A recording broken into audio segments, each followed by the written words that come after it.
Hello,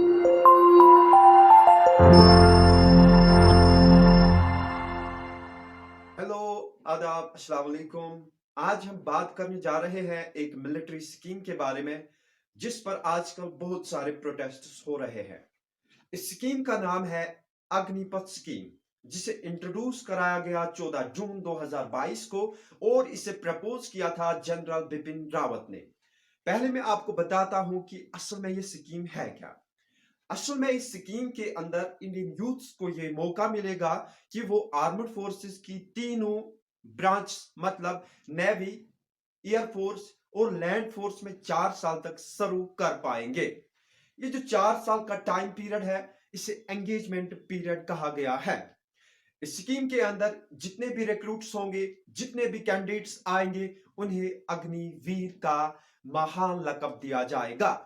इस scheme के तहत हर साल 50,000 तक रिक्रूटमेंट्स हुआ करेंगी, जो इंडियन आर्मड फोर्सेस को 4 साल के लिए सर्व किया करेंगे।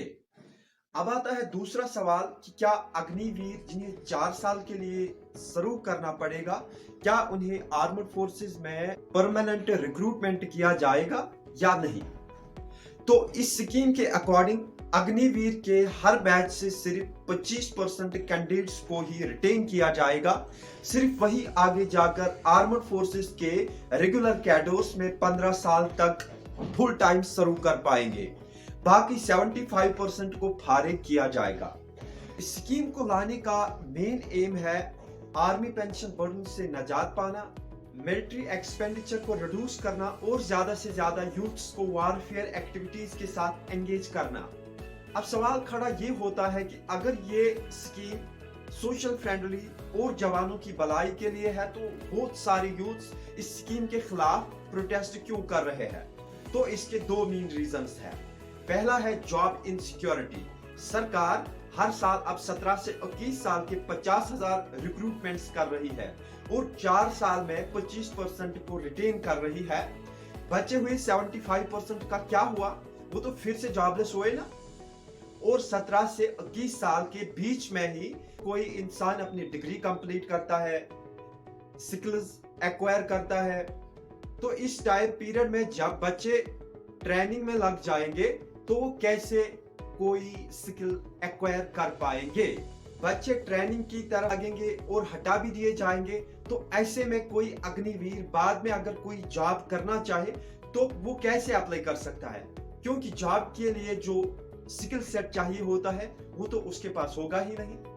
दूसरा रीजन ये है कि बहुत सारे यूथ्स आर्मड फोर्सेस के लिए बहुत पैशनेट होते हैं। वो अपने देश को फुल टाइम बेसिस पे सर्व करना चाहते हैं, लेकिन अब सरकार जब उनको ये मौका नहीं दे रही है, तो इसीलिए बहुत सारे यूथ्स इस स्कीम के खिलाफ प्रोटेस्ट कर रहे हैं। अब हम इस स्कीम का क्रिटिकल एनालिसिस करते हैं।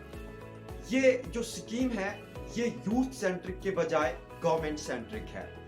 गवर्नमेंट बच्चों के कैरियर्स को खतरे में डालकर उनके पेंशन खत्म करके और मिलिट्री एक्सपेंडिचर को कम करना चाहती है।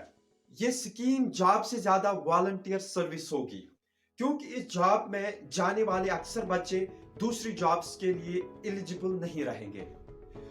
जॉब इनसिक्योरिटी और कम तनख्वाह के चलते बहुत कम यूथ्स अग्निपथ स्कीम में मोटिवेटेड सर्विस दे पाएंगे, क्योंकि मोटिवेशन, पैशन, डिवोशन और फोकस उस चीज की तरफ रहता है जो लॉन्ग रन में किसी का साथ दे, जबकि यहाँ इस स्कीम में उल्टी गंगा बह रही है। अग्निवीर को सिर्फ मिलिट्री में सिर्फ नॉन कमिश्नर्ड रैंक्स दी जाएगी, मतलब वो ज्यादा से ज्यादा न्यायिक, लांस न्यायिक और सिपाही की लेवल तक पहुंचेंगे। इससे ज्यादा कमिश्नर्ड रैंक्स मतलब जनरल, लेफ्टिनेंट जनरल, कैप्टन वगैरह ये रैंक्स अग्निवीर को नहीं मिला करेंगे। आखिर पर हम उनकी सैलरी की बात करते हैं, यानी अग्निवीर की 4 साल में सैलरी क्या रहेगी। अग्निवीर की जो सैलरी होगी वो पहले 3 सालों में अराउंड 30,000 रहेगी और 4th ईयर में ये बढ़कर 40,000 हो जाएगी। और 4 साल के बाद अग्निवीर को जब इस सर्विस को छोड़ना पड़ेगा तो उन्हें 11 लाख का लमसम अमाउंट दिया जाएगा सरकार की सेवा निधि स्कीम में से। ये 11 लाख पूरे के पूरे सरकार की तरफ से नहीं होंगे, बल्कि इसमें से 30% आपकी मंथली सैलरी में से काटे जाएंगे। इस स्कीम के जरिए से आप देख सकते हैं कि सरकार यूथ्स को वादे के मुताबिक फुल टाइम नौकरियां देने में बुरी तरह नाकाम हुई है। आज के इस वीडियो में इतना ही, मिलते हैं अगले वीडियो में।